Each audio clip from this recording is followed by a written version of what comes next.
Hello everyone. So back in the big woods area here at Dancing Hare Hollow today. Pretty red bud. So I thought I'd show you what I've been working on a little bit. It's out here yesterday for quite a bit and then it started to rain. So I thought I'd bring you out this morning. How pretty the light is. Done a bit of clearing here. If anyone saw the last video.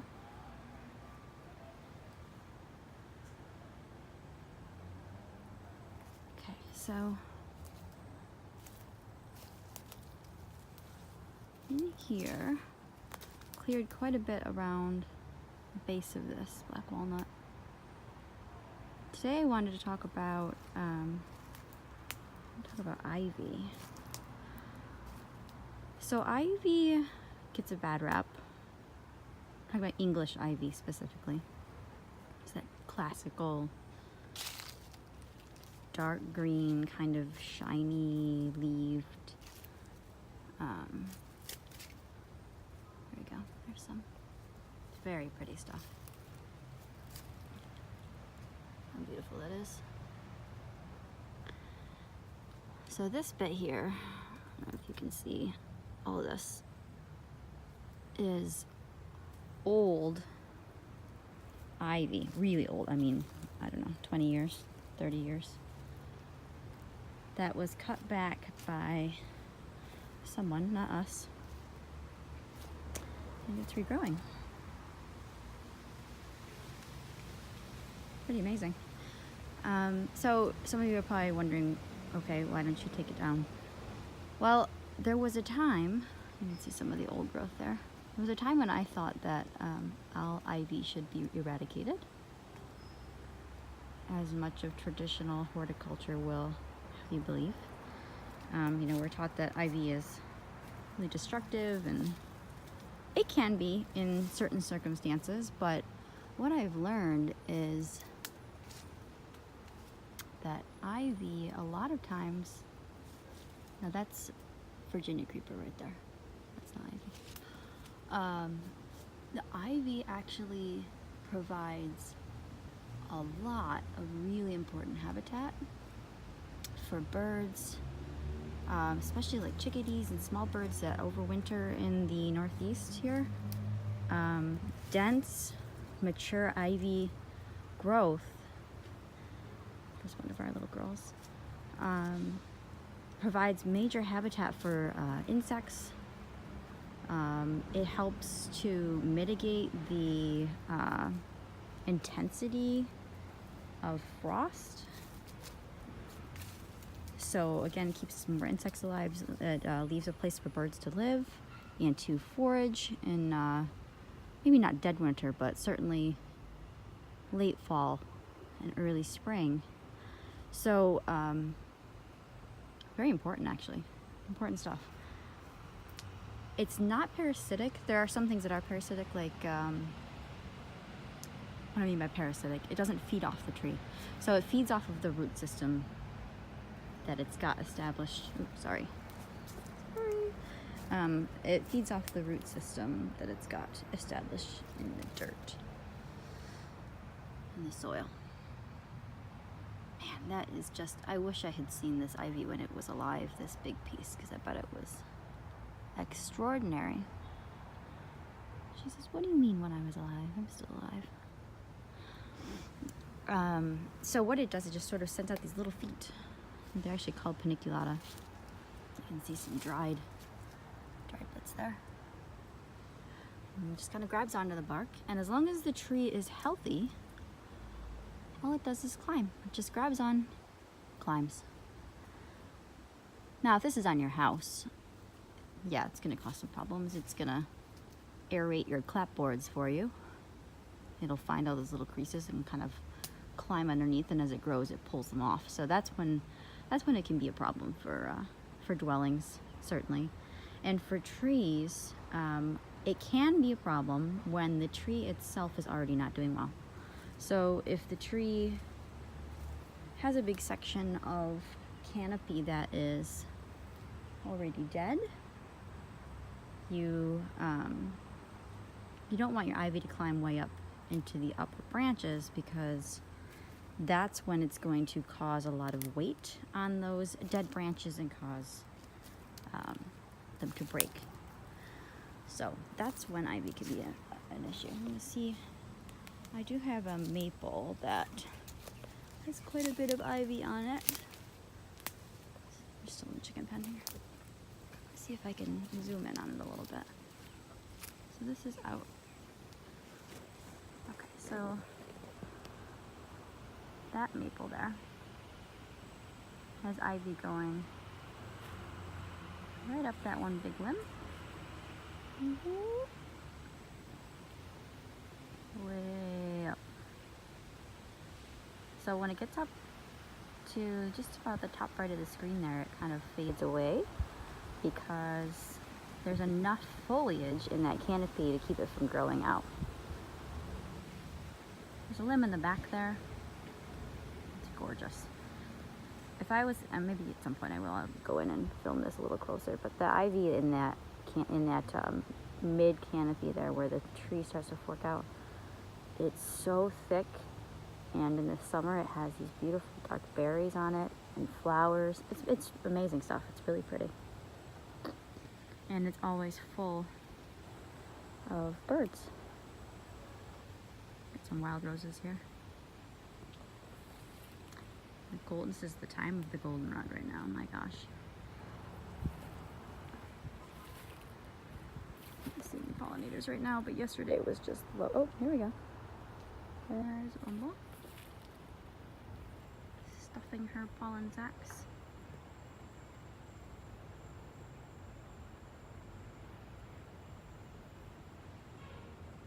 Beautiful. So here's a little info about ivy for you, because when we moved in here, we thought, oh, well, just tear down all the ivy. Guess what? You don't need to tear down all the ivy. It saves you a lot of work. Saved us a lot of work. Nature abhors a vacuum.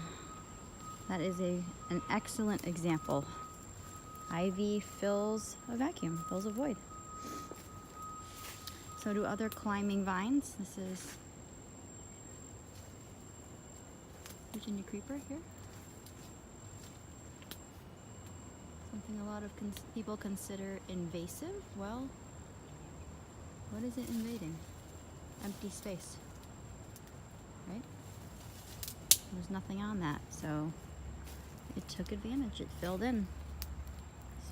This is some of that old ivy. Amazing. Burns really well. So we're back at the hi Greta. We're back at the base of this black walnut. The other thing I cleared out yesterday, did quite a bit back in through here. I want to get the rest of this undergrowth cleared out in this section here today. I don't know if I will. Might be a lofty aspiration.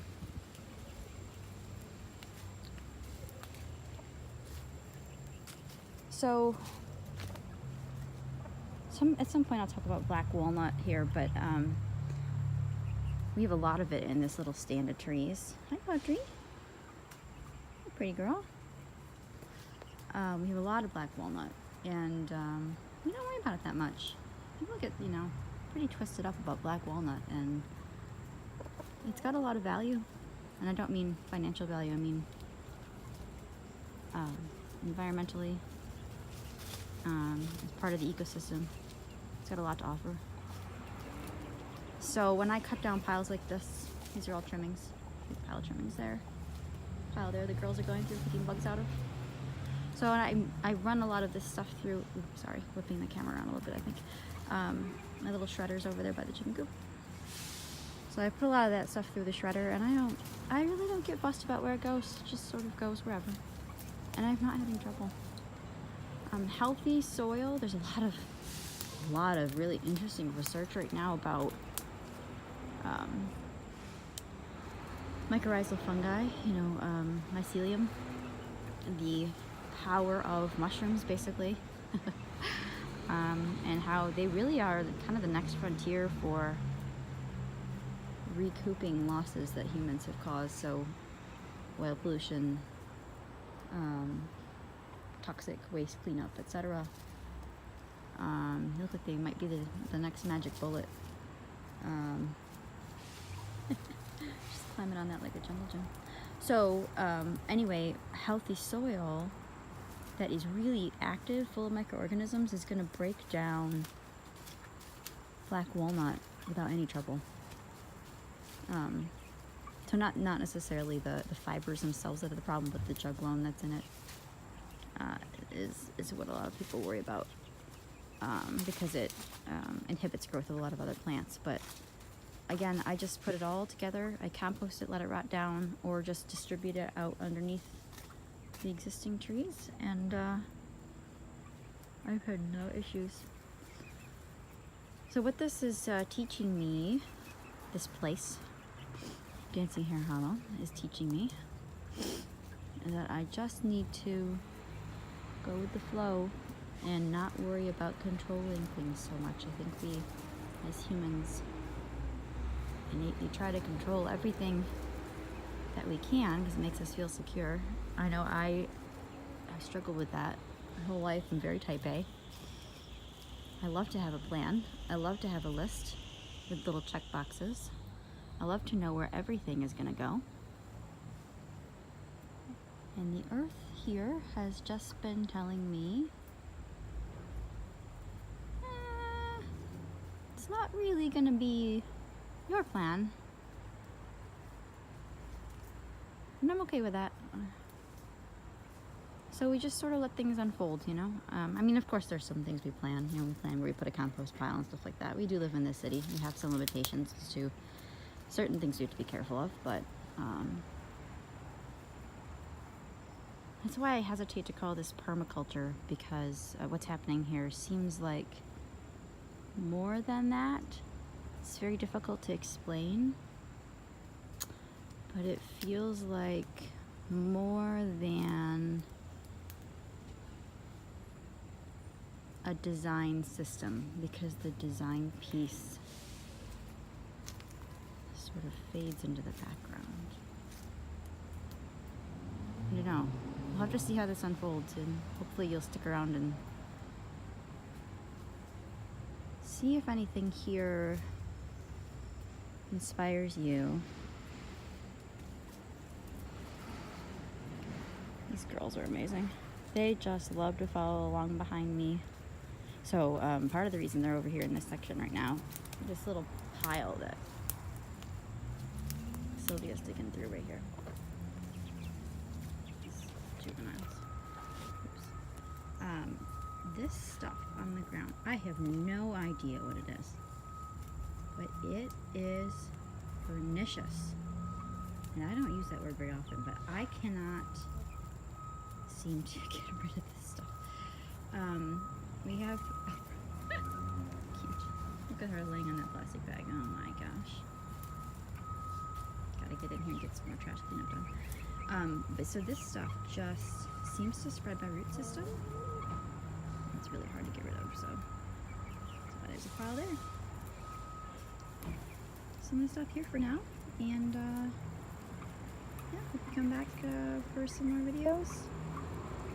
Stay tuned. Have a lovely afternoon.